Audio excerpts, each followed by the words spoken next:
Hello,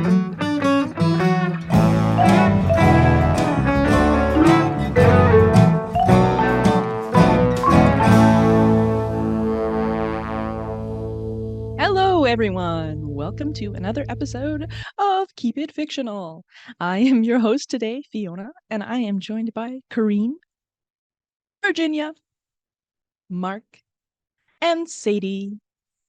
And today, and today, real Canadian. That was not intentional, but it is a good segue for what we are going to be talking about today. Me and my book friends have actually each chosen a Canada Reads finalist that we will be talking about today. So there are 5 books and 5 of us, which is very convenient.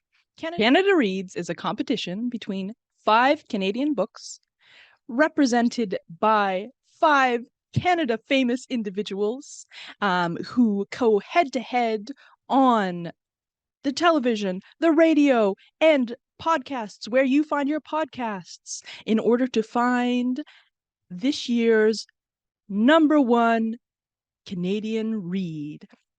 This year we have an exciting array of books represented by some great people. So I will let each of my book friends introduce their book, but I just want to let you know who you might see if you tune in between March 27th and March 30th to watch the debate. Books will be represented by the Jeopardy super champ, Matea Roach, actor Keegan Connor Tracy, the amazing Bhangra dancer Gurdeep Panter, TikTok creator Tasneem Geety, and actor Michael Grey Eyes. And all of this is hosted by Ali Hassan.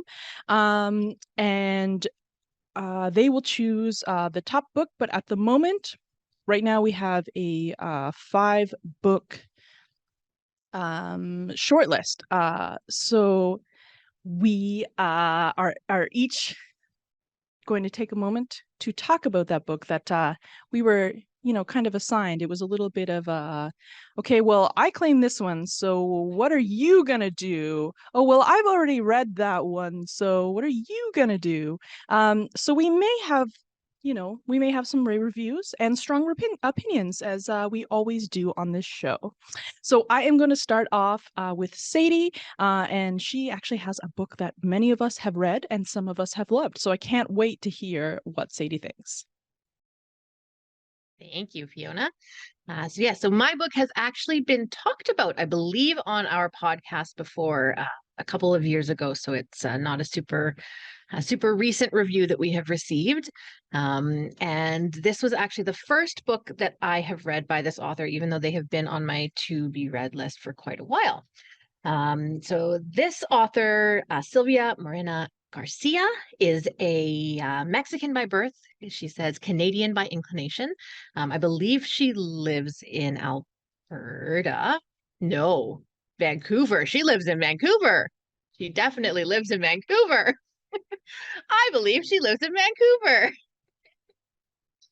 Yep. And she has written a number of books and has won a number of awards, actually. So she is the winner of the Locus and the British Fantasy Awards for her work. She has also won the World Fantasy Award as an editor.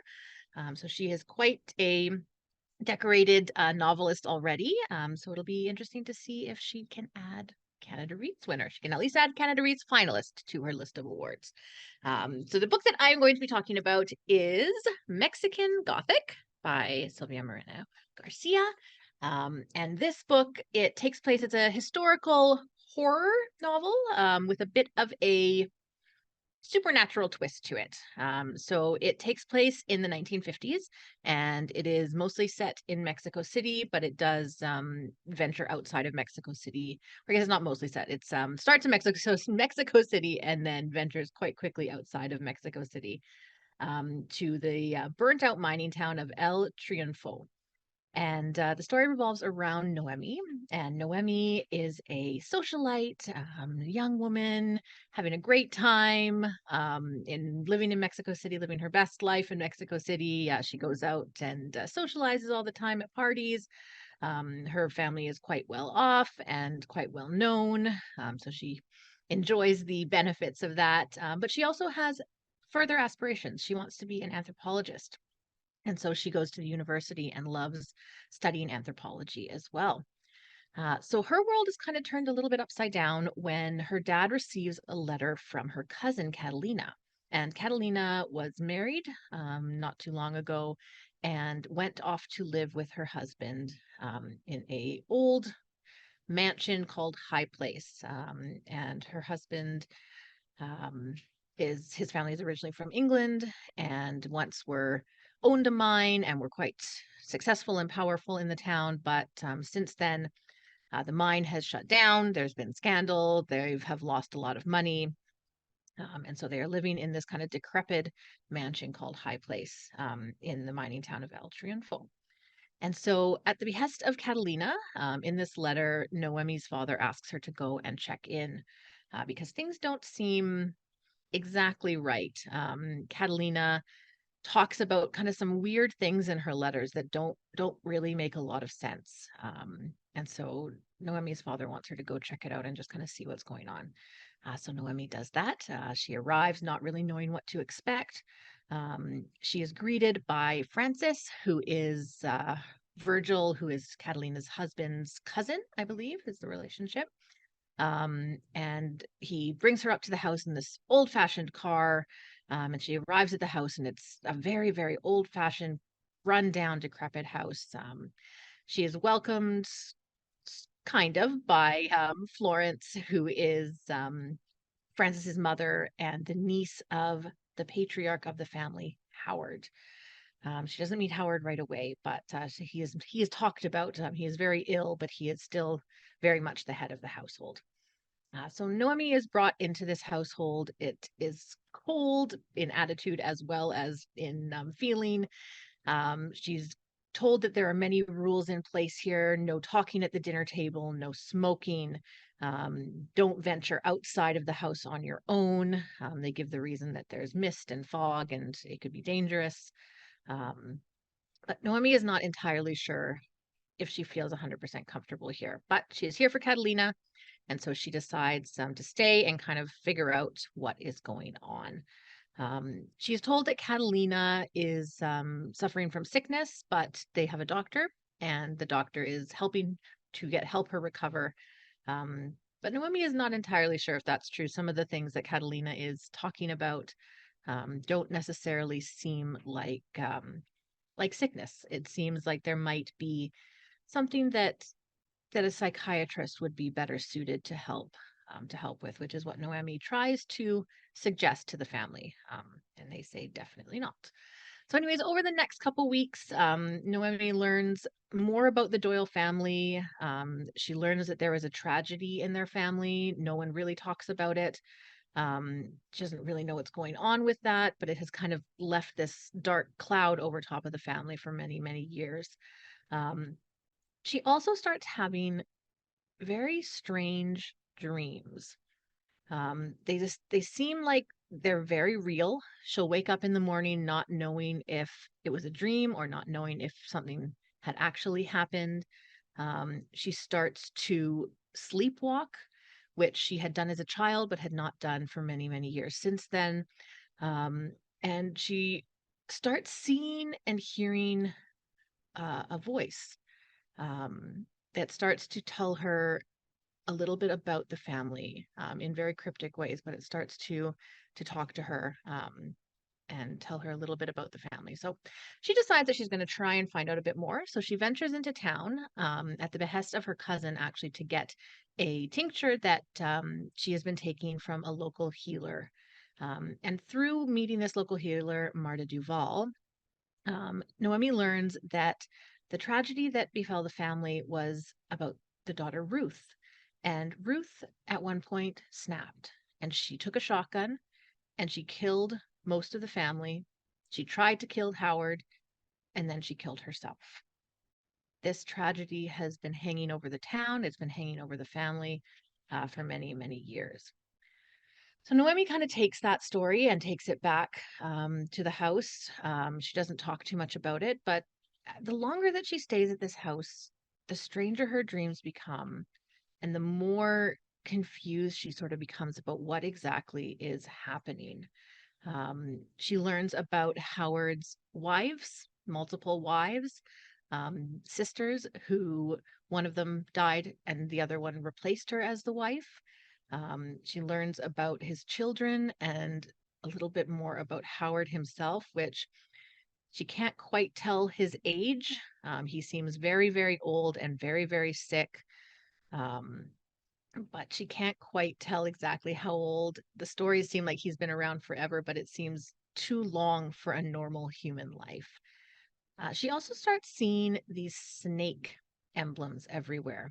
A circle of a snake eating its tail. She notices them everywhere she goes, and she starts to wonder exactly what that is in relation to the family and to the house. So Noemi stays at this house trying to help her cousin. And the more she stays, the more she learns that everything that's going on at this house is not exactly as it seems. It is not exactly in the realm of reality. Um, she starts having even more bizarre dreams. She starts having terrible interactions with her cousin's husband, Virgil, where he is in her dreams sexually harassing her. She doesn't feel like this is entirely in a dream world, but she can't prove that it's not, and she can't understand how this is happening in reality and not in her dreams. And so eventually, Noemi is told about a big family secret, and it is a secret that involves her. It is a secret that at one point involved Catalina, and it is a secret that involves all of the Doyles who live in this house. And it is a secret that does not live in the world of reality. So I won't tell you too much more. I'm not sure how much they kind of give away in the Canada Reads descriptions or anything like that. But yeah, so it is classed as a horror novel, I believe, which is not actually the genre that I tend to go towards. I wouldn't say that it's scary. I would say that there are definitely some gross descriptions that I struggled with. So that may kind of be the horror aspect of it. There were definitely some pretty disgusting um bodily things that are talked about that I struggled to read through. For the most part, I did actually enjoy the book. I found myself kind of going along with Noemi in the story. I found that she was a sympathetic character for the most part. She did make some decisions that's I don't know if I would have in that place, but I don't know what I would do in her place. So, so yeah, so I definitely I found it to be a pretty good read. One thing I would say about it is it was not the kind of book I read it kind of over quite a while, and it wasn't the kind of book that I found myself wanting to go back to all the time.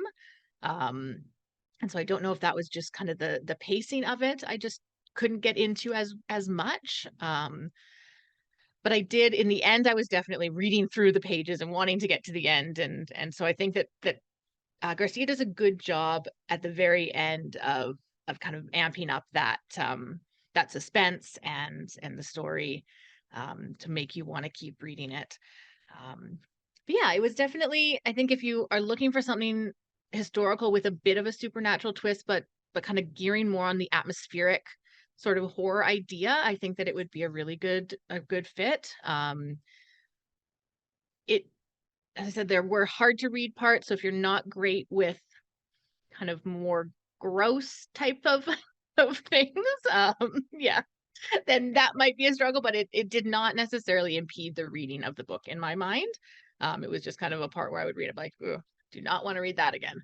Yeah, so I would probably I think I gave it a solid 3 out of 5. So not my absolute favorite book, but definitely something that I could see recommended to people who were kind of looking for a certain type of book. So yeah, I mean, I'm curious to know. I know a couple of my other book friends have read this one. I think that Green has talked about this one on the podcast, as I mentioned before. Yeah, so I'll be curious to kind of see what other people think about it, and what all of Canada thinks about it, and how the debates go, and see kind of where it falls. in the Canada Reads lineup. So that was Mexican Gothic by Silvia Moreno-Garcia. Thank you so much, Sadie. Yeah, I'm really interested to see Tasneem Gidi champion it, because I loved it. Like in terms of like the atmosphere and everything, like it was a really fun read, but I expected it to have a little more like critical race theory. That's sort of like it's coming from that perspective of a horror of like, oh yeah, like racism is scary. In some ways, there's other scary things in there for sure.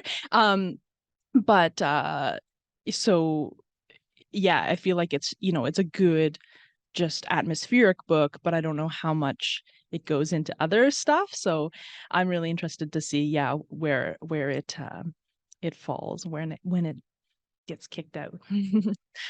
Oh, wow, yeah. I'm not showing any bias. I mean, I feel like I have a slam dunk book that we're gonna get to. You gotta hold on to number 5 to get there. So let's see what Virginia has, whether she's gonna like readily champion what she's got, or it's gonna be a little hesitant. Right. So the contender that I had is championed by actor and filmmaker Keegan Connor Tracy, and this is Greenwood by Michael Christie. This is a multi-generational family story that spans more than a century in time and takes place all across Canada, from British Columbia to New Brunswick.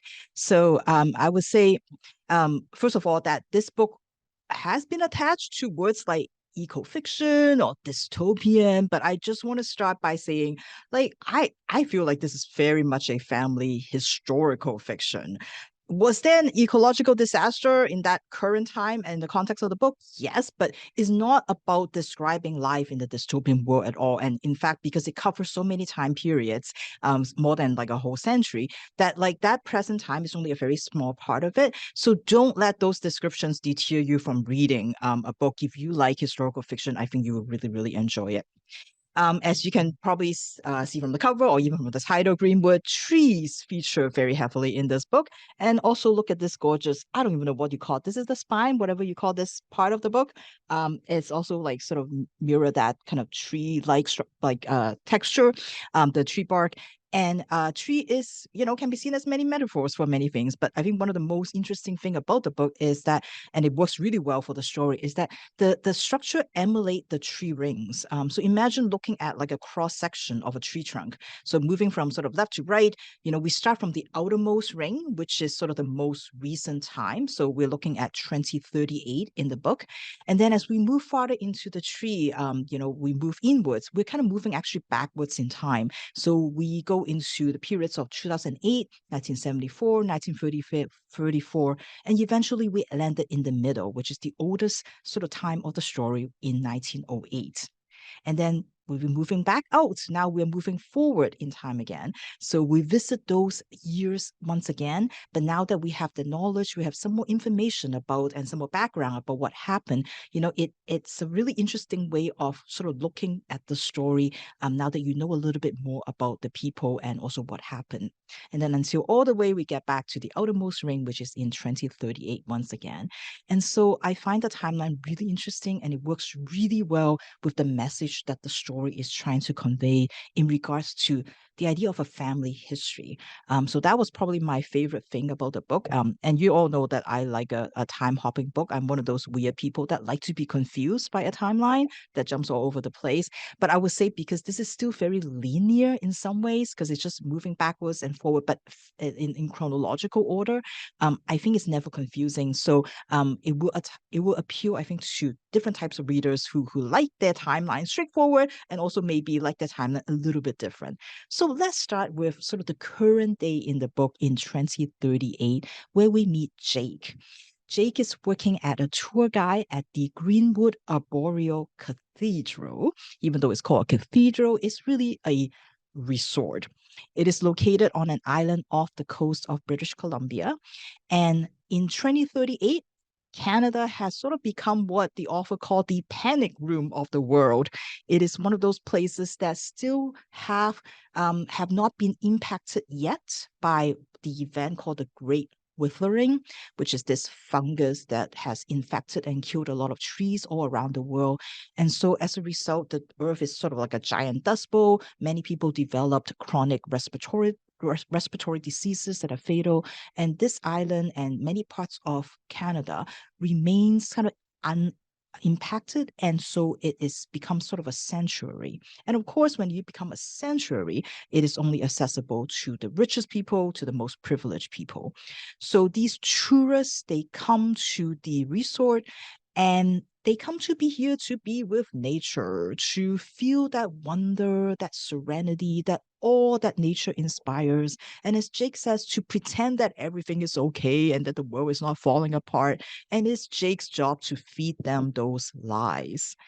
Jake has a degree in botany, and she's a scientist. She's done lots of research. She knows a lot about trees, but so she's very, very overqualified for this tour guide job, basically. But with a massive student loan, you take what you can get. But Jake suspects that it's not really her degree that get her hired. It's probably because they just find it kind of amusing that her last name happens to also be Greenwood, which is the same as the cathedral. So they figure, oh yeah, why not? Why not hire a Greenwood? Well, one day Jake was requested specifically for a private tour.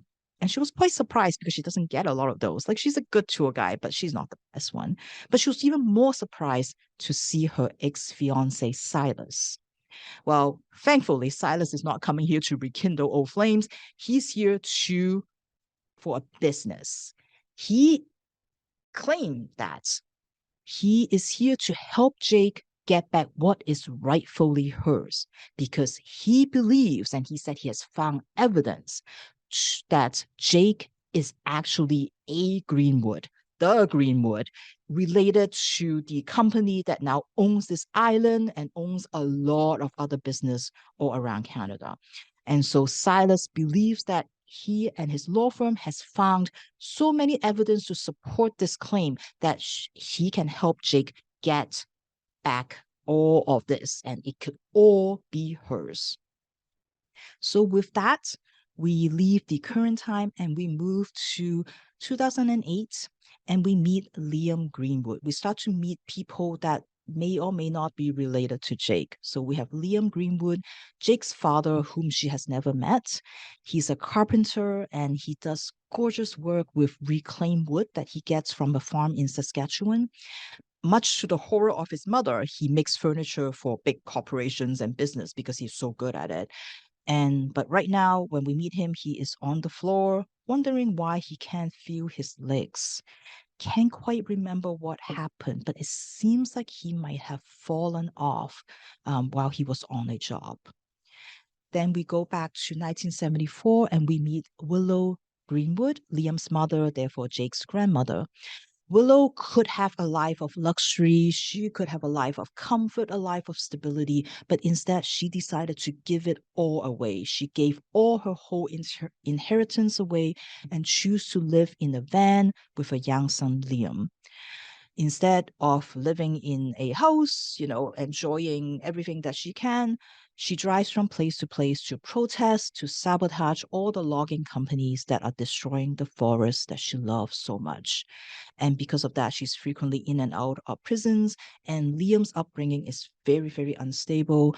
And it's something that he deeply resents because he never feels that her mother cares about him at all.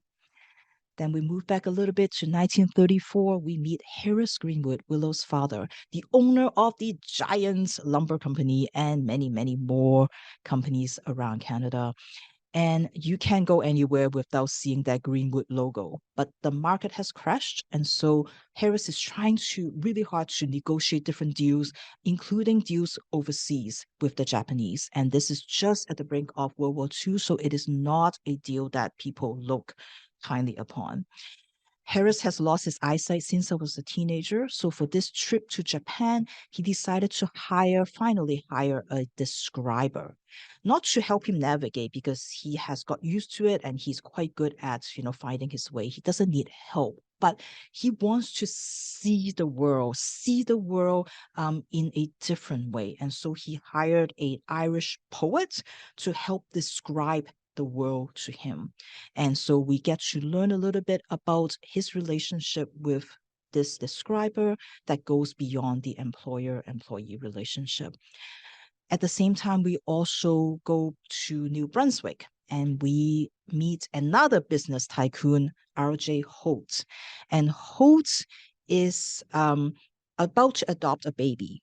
It's actually a baby that he has with a woman that he employed because his wife can't give birth. And so he's just going to like pretend to adopt this baby that is really his. But the woman is having second thoughts.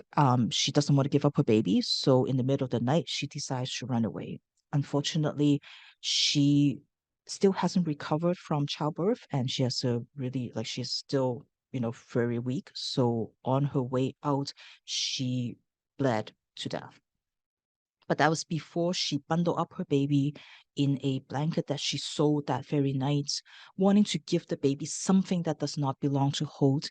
And she hanged that bundle on a nail that has been hammered into a tree, hoping that someone will find the baby before Holt does. And someone did. And that is Everett Greenwood, a squatter on the estate of L.J. Holt. And he has, of course, doesn't want, like, that can't support a baby, doesn't want to care for a baby either. But seeing this body of the mother, presumably, seeing that this is someone who really, really wants to get away and really tries to get the baby to safety, he feels that at least the least that he could do is to go find the baby another new family. So that's what he did. He tried to go get out of the estate and try to find a family for the baby. But that is something very, very hard to do. It is during the Depression era. Nobody wants to take on another mouth to feed. And also Holt is sending all sorts of people after him. So he decides to hop on a train and travel to out of province and across Canada, eventually to British Columbia, to try to escape the people that are pursuing after him. And so finally, we get to 1908 when we meet Everett and Harris, two brothers. People think of them as brothers, even though they're unrelated at all. And they are literally raised by a village after an accident that has happened. And we learn about them as kids. We see them as kids and what happened to them and how they become interested in woodcutting, how they become interested in, setting up a business, and how they end up being estranged, how they end up being on the two sides of the country. Greenwood is really about the messiness of families. It's about the repercussions of decisions that are made, of actions that are taken, and discovering all the truths and all the lies and trying to untangle this family history. And like a tree, the past is really inside all of us. We carry that history, we carry that trauma with us, whether we know it or not, and whether we like it or not. And as our characters discover and learn more about their family stories, and learn maybe about why their parents or why their grandparents did what they did, it's not so much about forgiveness because harm has been done, but it's more about that understanding and trying to find a way to move forward. And I think because of the way how the book is structured, we get to know these characters in a very short period of time in their lives and through very specific incidents. So it feels very immediate, it feels very personal, it feels very intimate. And I quite like that about the story. And I think despite sort of covering many, many events, and again, some, like description of the book sell it as, oh, it's a mystery, or it's like, you got a thrill of a chase across the country. It's really not about the plot. It's very, very much about the people. And of course, that's what gets me reading. But this family story never feels melodramatic, but it doesn't mean that it doesn't manage to be tear-jerking in many parts. I was kind of surprised that when I was like, I didn't realize I was crying until I was like, oh, what is this? Like, why am I crying at this story? But it's like it's touching in many different bits. And I think because the family story is so strong and so central to the book, even the story is a climate change book about how we destroy nature. It doesn't feel like it. It's still very much centered on that family. But then again, it might just be pointing out exactly what the book is trying to say. That is my bias as a human being, that I'm seeing everything is about people instead of about the world. So yeah, I this is like, I think it's really going to be a great read for anyone who love family stories, who love historical fiction. And I'll leave you with a quote from Michael Christie. What if a family isn't a tree at all? What if it's more like a forest, a collection of individuals pooling their resources by intertwined roots, sheltering each other from wind and weather and drought? What are families other than fictions? Stories told about a particular cluster of people for a particular reason. And like all stories, families are not born, they are invented, pieced together from love and lies and nothing else. Thank you, Virginia. That sounds pretty great. I mean, you had me at multi-generational drama, but I also like, it sounds very conceptual, which is pretty cool. Definitely looking forward to hearing more about that. Okay, we are going to move on to Mark. What is your book that you're championing, Mark? Thank you, Fiona. So the book that I'll be championing is Station 11 by Emily St. John Mandel. And as Fiona mentioned, all the authors for Canada Reads are Canadian, and in Mandel's case, she was born in the small town of Merville, British Columbia on Vancouver Island, which is kind of interesting because one of the main characters of this book is also from a small town in Vancouver Island. So I almost feel like Mandel was trying to give a little shout out to her upbringing with this particular character in this book. Station 11 was published in 2014.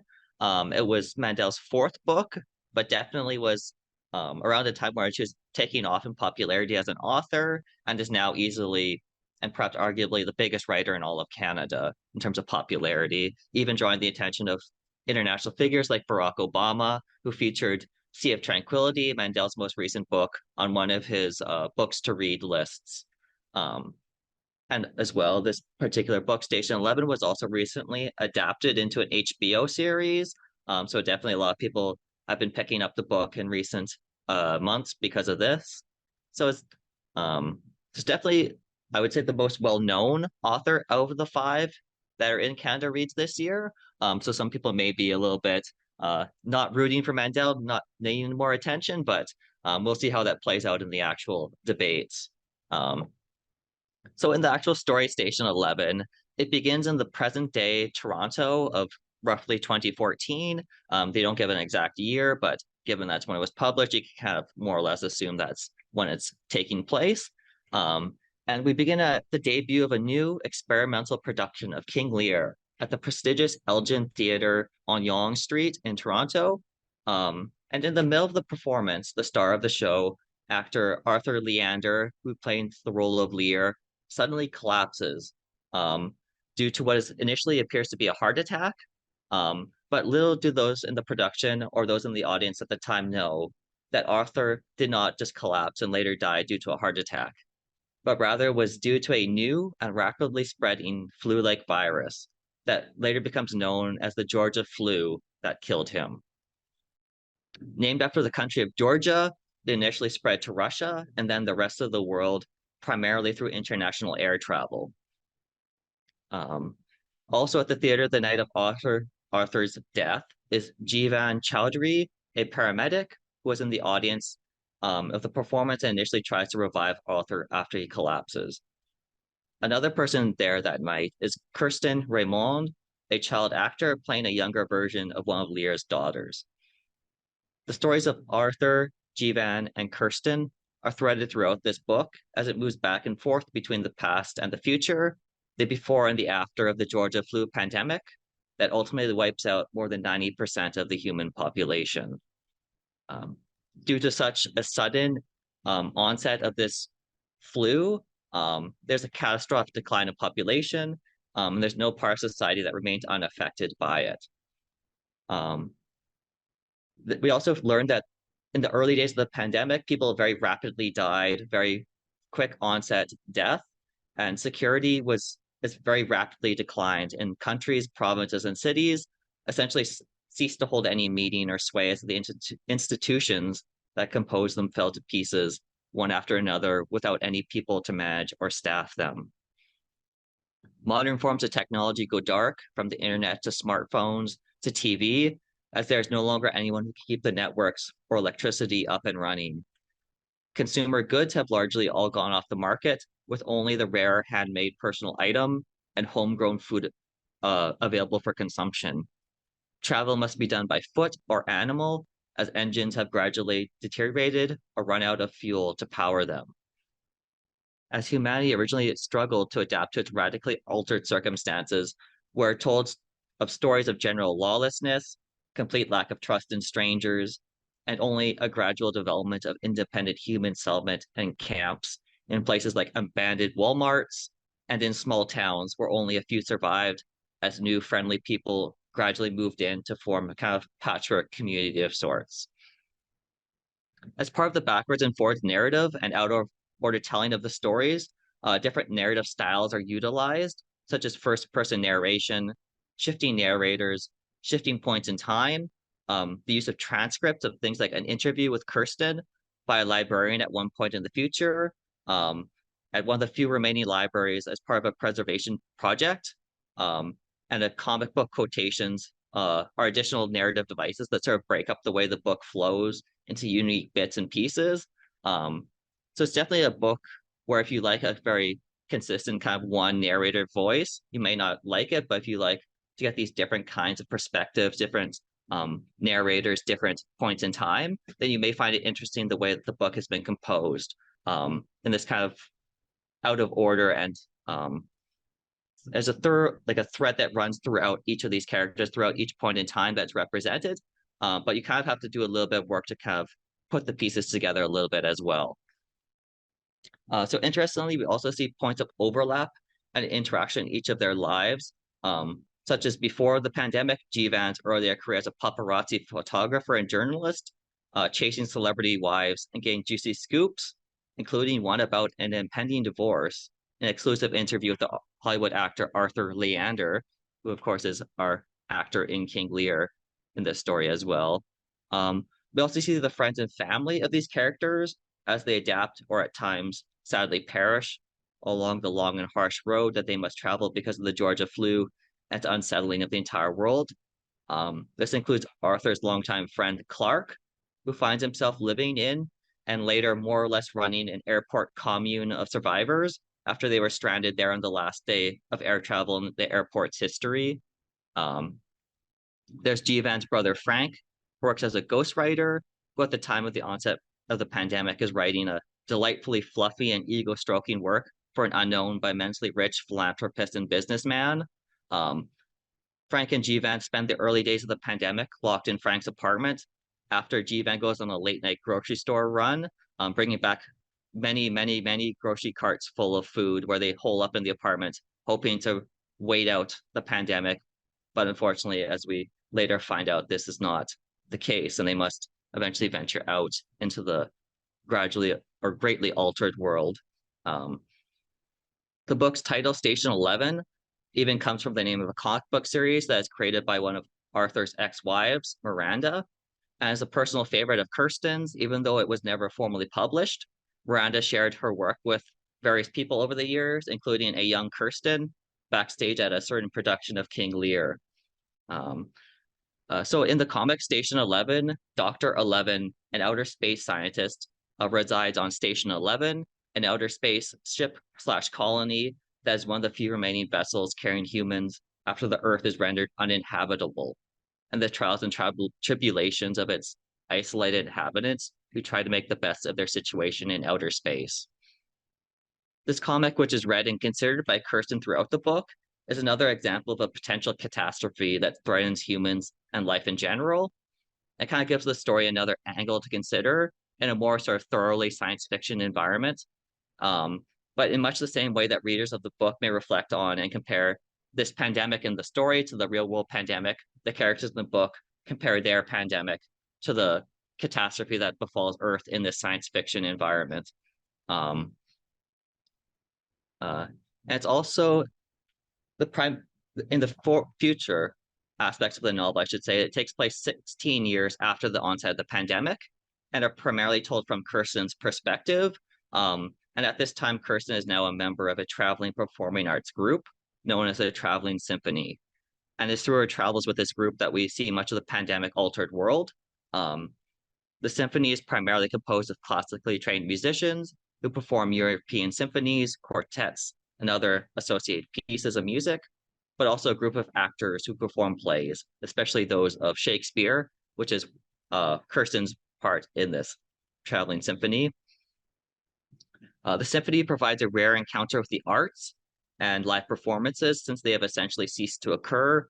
Electricity is gone, so there's no more electronic recordings of music or television or anything like that. Libraries and museums and similar kind of memory and preservation institutions have largely gone like the wayside because all other places were essentially ransacked and gradually neglected over time because of the general conditions of society. There weren't anyone to maintain these institutions. People were looting them to try and basically take what they could get to survive on their own. So these kinds of aspects of life are very scarce in this future world. And the members of the symphony are driven by a collective love of the arts and belief in the importance it can give to people's lives, that the means of the works that they perform are still entirely relevant to the lives of people, and sort of leads to their motto emblazoned on the side of their traveling caravans, because survival is insufficient. It kind of gives a feeling to the book that there's these other things that people can still strive towards and feel a connection to beyond simply living a life and not dying a horrible and diseased death, essentially. So for the most part, the symphony has this dedication to their craft, and together they kind of form a kind of chosen family that's formed between its members. There's very close connections between them, and it's interesting to see the relations between the characters like Kirsten with another actor, Saeed. There's the violinist Dieter, the conductor of the symphony, and these other characters. You get a lot of interaction between them and kind of see like this kind of camaraderie and shared love of their craft that is also a very important part of the book. The dedication to arts, acting, music, and these things, even in a very deteriorated world, how they can still live on, essentially. In this world, there's also frequent reflection among the characters about the world before the Georgia flu, including the people that they lost, their favorite memories of people, places, and things.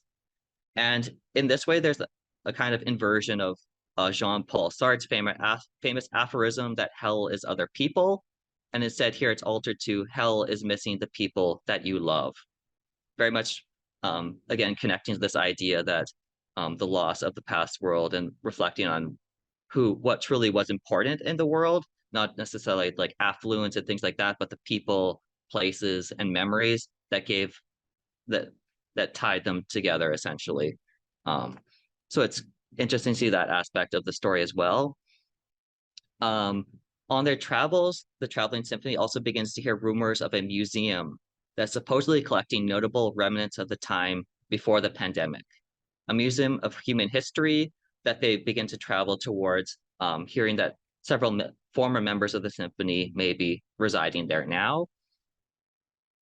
There's also encounter current to the traveling symphony's feelings of optimism and uplift. There's also continued fear, dread, and control represented by a traveling prophet who has been gathering followers, stores of weapons, and abducting people to take as part of his traveling group of people. That sort of represents a counter current to this more slow and gradual kind of uplift that you see in the traveling symphony. And we also find out later on that this prophet may also have a surprising connection to these characters of Kirsten, Arthur, and Clark, Arthur's former friend. So throughout the story, whenever we're introduced to a character, there's usually a surprising kind of connection between these characters in different points in time, that they may have known each other at some point in time, or they cross paths in some way, and tries to draw connections between them in these surprising or interesting kind of little ways that I thought was an interesting way to introduce characters and relate them to one another, that you don't always see in a novel. One thing that I will also mention is that in Mandel's work, this one in particular, you don't always get like a sort of neat and tidy, altogether wrapped up kind of ending. As you can kind of imagine with the world in the state that it's in, there isn't like a perfect happy ending to the story. It kind of leaves things a little bit more open-ended. So depending on your opinion of that kind of storytelling method, you may or may not like the latter stages of the book and then the final conclusion of it. But I personally didn't have a problem with that kind of ending. But as I know on Canada Reads, sometimes you can get these different opinions between different panelists. So whether or not that will affect the assessment of some of the panelists of the book or not, we will see. But if you like a kind of literary science fiction or fictional scenarios that have a clear parallel with potential real life issues, or you enjoy seeing different relationships between people at different points in time, then you may also like Station 11 by Emily St. John Mandel. Thank you, Mark. And kudos to taking on a pandemic book. That is pretty much a straight no for me right now. So I appreciate you taking the bullet on that. All right. So we are going to move on to book friend number 4, Corrine. I'm really excited to hear about this one. This would have been my other pick.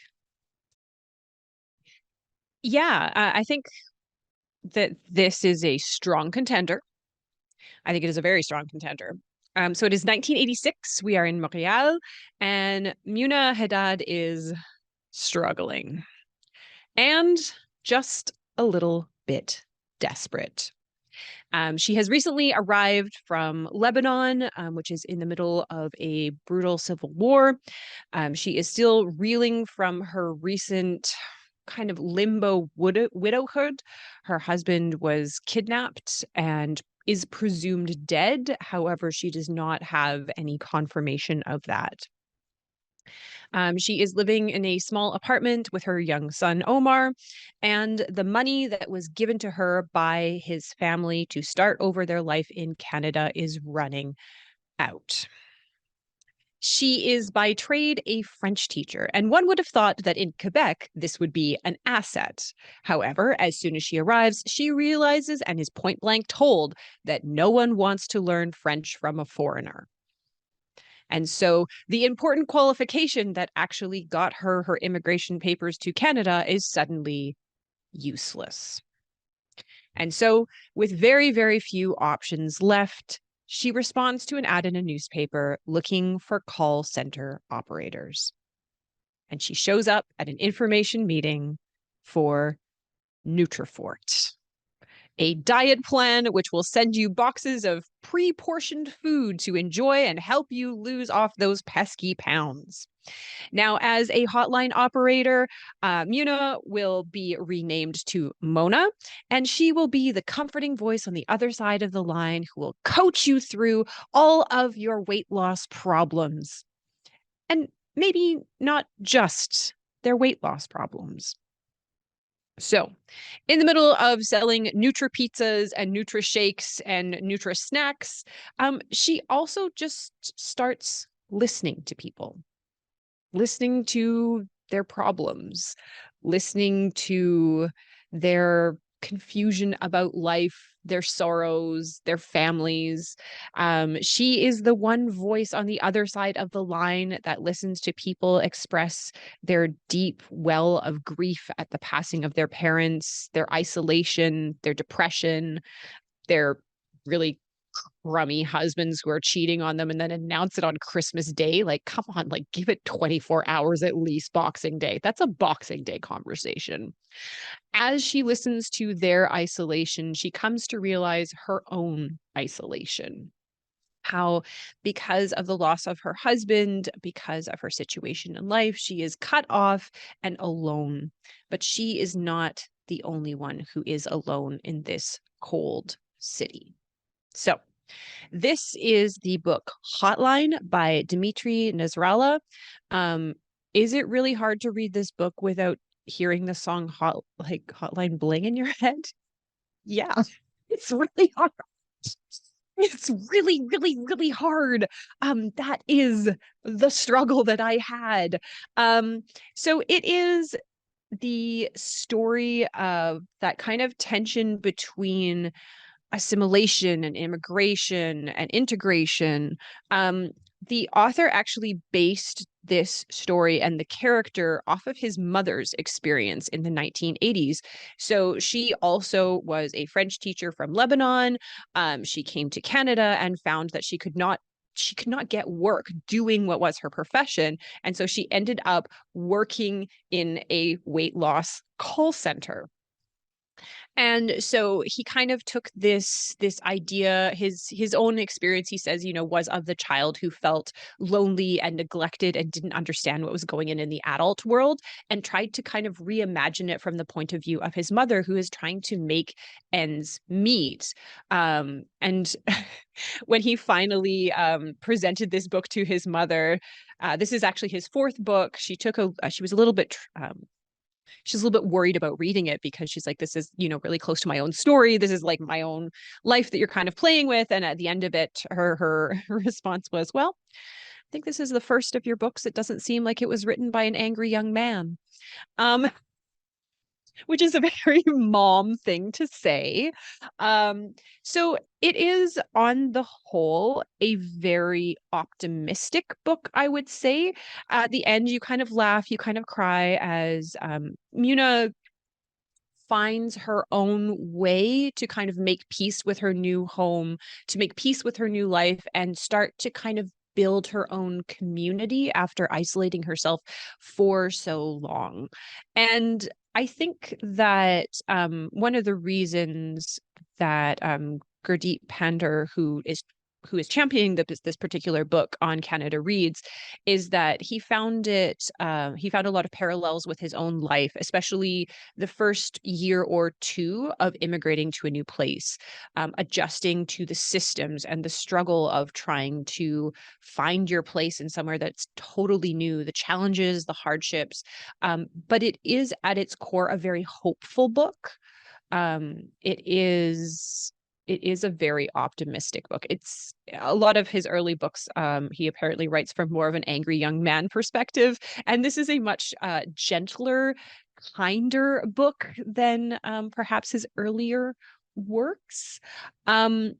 If I had to have like a little bit of a criticism of it, it's that it's a little bootstrappy, in that if you work hard, if you work the hardest you can pull yourself out of any situation that you happen to be in, and everything will work out if you just work hard enough at the scam weight loss center. And again, that's another thing that I think the author doesn't leaves it up to us to examine, the fact that she's essentially working for like a scam company. I mean, it maybe works for some people, and she's in some ways taking advantage of them in her 18-minute conversations of saying, how's your life? How's your husband? Have you tried our new pizza? Like, it's a little like ethically dubious.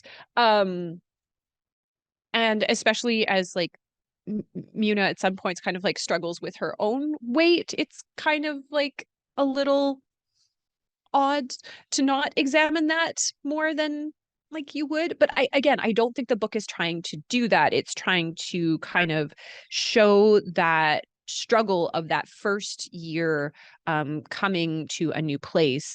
And I think it does a good job of kind of lightly touching on the very specific experience of people who are immigrating to Quebec, and the tension there between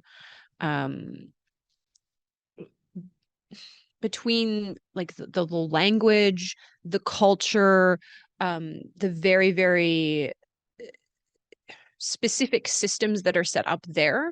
And that's kind of what he really wanted to do, is show that, specifically within Quebec, sometimes immigrants and newcomers are invisible. They're invisible in that society because it is very focused on the language and the very specific image of what Quebec is. And so he really wanted to highlight the experience of newcomers in that particular place and time, and especially show that the system, especially in Quebec, but everywhere else in Canada as well, is really difficult to navigate. It is not clear. It is not fair. The education system is not fair. The rental system is not fair. It is all stacked against newcomers in a way that it does not set people up for success. And I think that that is one of the things that this book does really well, is it kind of exposes the lie of the immigration system in Canada, in that you are graded on a system of qualifications that you might have, which will make you more appealing to the people making decisions. So in this case, the fact that Muna speaks French and is a French teacher is seen as incredibly advantageous in her application. However, as soon as she gets to the country, gets to Canada, her qualifications mean absolutely nothing. And it's the same story that's kind of told by different characters in the book as well. Accountants, doctors, dentists, pharmacists, who are all promised a life based on their qualifications. And when they arrive, it is all an illusion that was sold to them. And so I think that I think that the book is very effective in that way. And, it is a story, as Gurdeep Pandor says, a story of racism, loneliness, belonging, single parenting, but ultimately of hope. It is the determination of Muna to make a life for her child Omar, but also for herself, which I think is really quite lovely. And it was something that I also had to self-interrogate it, should every immigrant or newcomer story be one of sadness? No. There needs to be all sorts of narratives in there, and a lovely, uplifting story of hope and belonging is just as important and just as profound, I guess, is the word that I want to use. And so I think that this is, for all kind of my slight criticisms, I think that this is a very, very strong contender for the win. I think that it can speak to a lot of Canadians. I think that, it speaks to Gurdeep Pandor because it's very close to his own experience. I think that it will speak to a lot of people who should be more aware and have their eyes open to what the experience is like of coming to a new country and trying to navigate new systems that are not built to accommodate you in any way. And so I think this has got a chance. I think it's a real contender. I think it's gonna knock some other books out. So if you can get over the fact that it's gonna put Hotline Bling into your head for years, I would definitely suggest picking it up. I think it is I think it's a strong contender, and I think that it's a book that I'll think about for a long time after. So that is Hotline by Dimitri Nasrallah. Thank you, Karine. Consider me converted. Consider me convinced. That was very nice. All right, we are coming to book number 5 here, and it is the only memoir on the list. But it is right up my alley because it's a graphic memoir, and it is by the great Kate Beaton. This is Ducks, 2 Years in the Oil Sands. And I'm going to start out with story context and then review. So the deal is, it is 2008. Kate Beaton has returned to Mabou, Cape Breton, after her undergrad at Mount Allison University in New Brunswick. And she has studied anthropology and I believe history in preparation for a career in museums. However, like many of us Canadians, she finds the reality is that she is underemployable and greatly in debt with student debt. So she hears that taking a job in the oil sands may be a good way to get rid of her student debt. She ships out after many conversations with her parents about how maybe she should be a teacher or a nurse, but ultimately decides, no, this is it. I'm just gonna tie that up. I'm just gonna get rid of these loans and suck it up now and benefit later. So seems like, she's like 21. It seems like she doesn't have a lot of expectations or preparation for her new job in Alberta. She ends up working in the tool crib, which, as someone who has never been to one of these places, seems like a place which people who are out on the ground come to get specific tools. She finds them in the shed, kind of like logs what they are, who she's giving them to, and that is kind of her day to day. But of course, this is all done in the context of Fort Mac, like camps outside Fort Mac. So she does give specifics about where she is, but none of them have jogged any specific ties with me. So I haven't memorized them. But if you did spend some time out in Alberta, or were in the oil industry, you'd probably be like, oh yeah, I recognize that. Yes, but she's there in Fort Mac. And so that's obviously a very different environment than she has been used to. It's extremely male dominated. I think it's like 1 to 50 is the ratio. And with that comes a lot of discomfort and harassment. And for the most part, that takes the form of unwanted comments, staring, even people jiggling the knob of her room door when she is sleeping, people who open the door and say, oh, sorry, thought it was my room, but this seems to happen like way too frequently.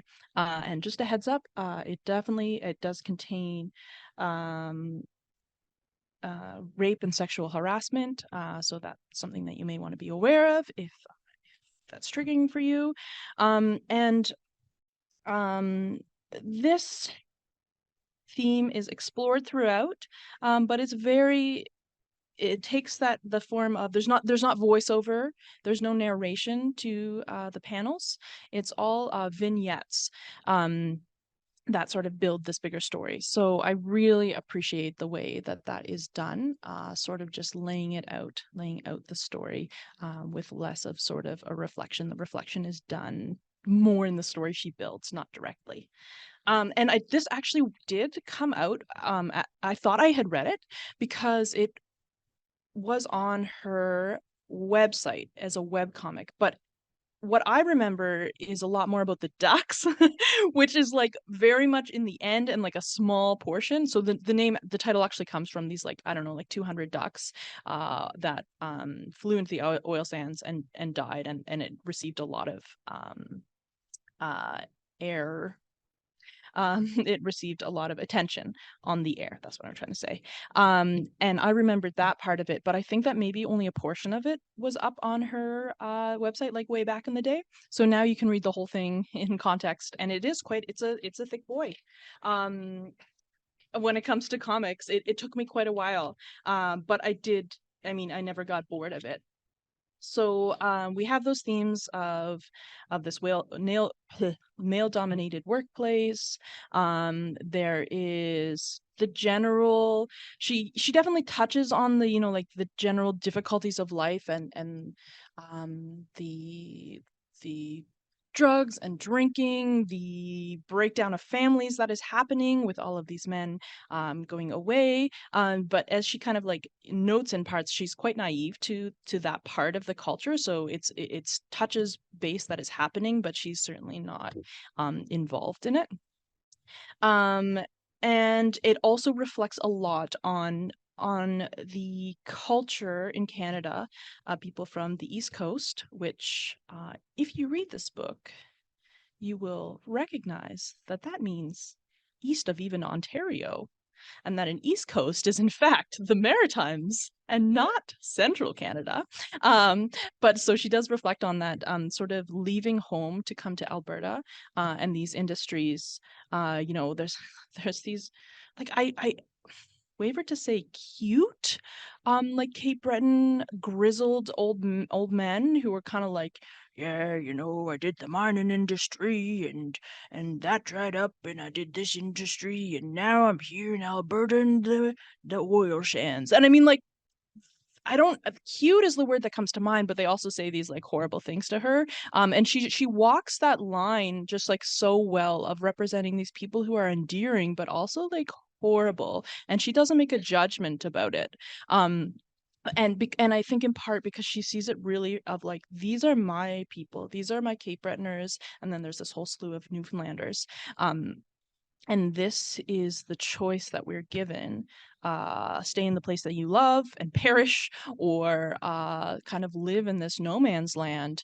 And I mean, for her, there's hope, because we know she becomes a successful cartoonist. And she actually gets to move back to Mubu, or maybe she goes to Sydney. Uh, and she kind of is the exception. But for these men who are in their 80s, it's really about just like sending money home, and that's the reality. So it's really heavy. It's really dark. But it's just so well done. Okay, story. Context. Kate Beaton! Oh my god! Oops. So you may know Kate Beaton from Hark a Vagrant, which is really funny because this book is so blue collar. And then Hark a Vagrant is what she kind of got known for. And it's like it's clearly from this like it's like, I think it probably attracts a lot of undergrads, like people who have undergrads, because it's all of these reflections on these like historical figures, these literary figures, and these like very funny, like tongue-in-cheek, things about like, isn't history so quaint and funny? Like you gotta have some you gotta be in the know to get them, and I think it's a very specific crowd that it draws. And then this is so different. Anyway, she has also written delightful children's books such as The Princess and the Pony and my favorite, King Baby.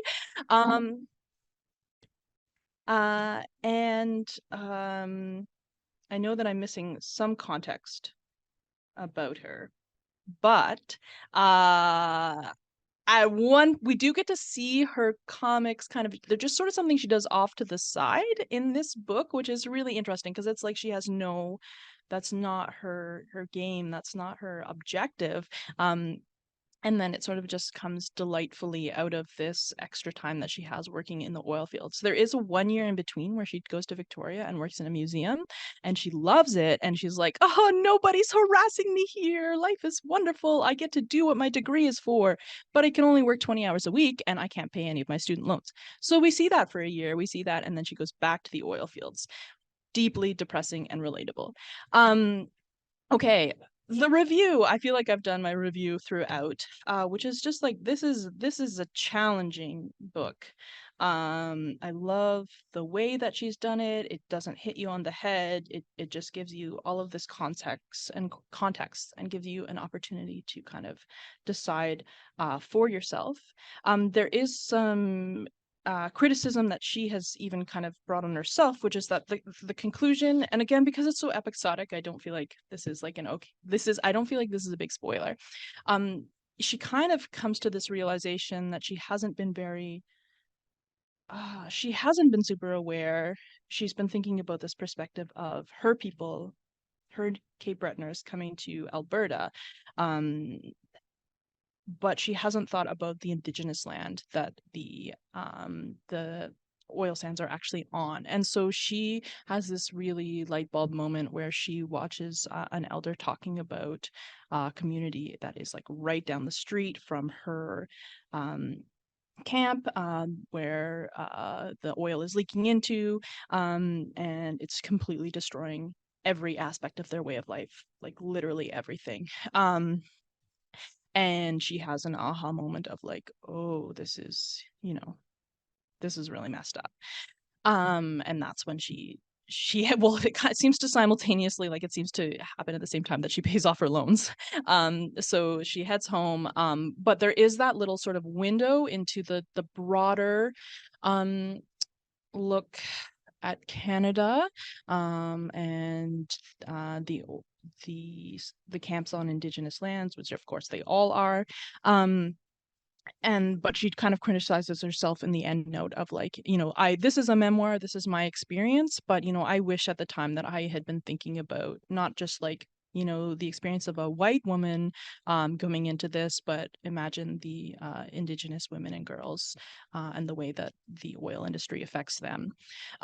So I am grateful to it for bringing perspective to this East Coast conundrum, and it's not just the East Coast. I think a lot of people in rural areas in general have this like leave home or like there's not really another option. And I really as I say, I get frustrated when people think that the East is central Canada. And so I do kind of hope this wins so that everyone can be like, Kate Beaton. I mean, when what was it, like Nick Carter, Aaron Carter was moving to Cape Breton, and then suddenly people learned about it. I feel like this might be like a more better reason for people to learn about Cape Breton. Anyway, did I mention I'm from Nova Scotia? I really enjoyed reading this, and I hope people will pick it up, even if it doesn't win. I don't think I have to hope. It already has, a pretty big profile with Kate Beaton. So I think that it is out there. Okay. That brings us to the end, to number 5. And just before we say goodbye here, after all of those talks, I would love to hear, has anybody jumped ship onto another ship, not into the ocean? Who do we think who's gonna win? Who's gonna take it home? I think it's going to come down to Hotline and Ducks, and I think Ducks is going to win. Yeah, I was going to say Ducks as well. I as much as I didn't mind my book, I enjoyed my book.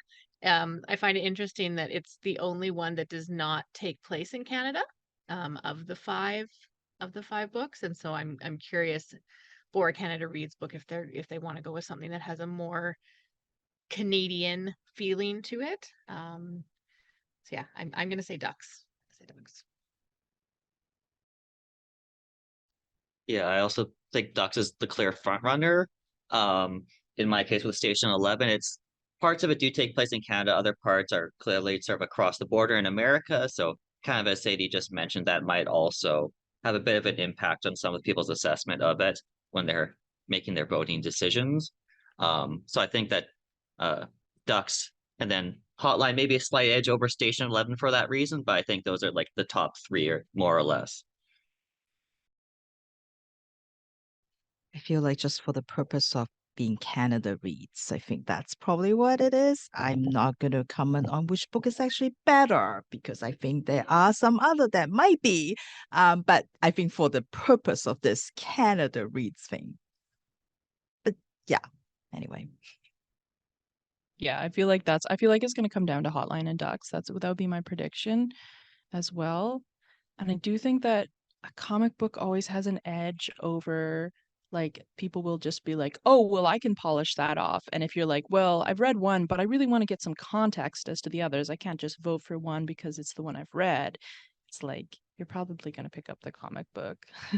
There's also a lot of people who are against comic books. Like also don't like comic books. So I feel like that might also be a factor in here because there's bias against it, I think, too. So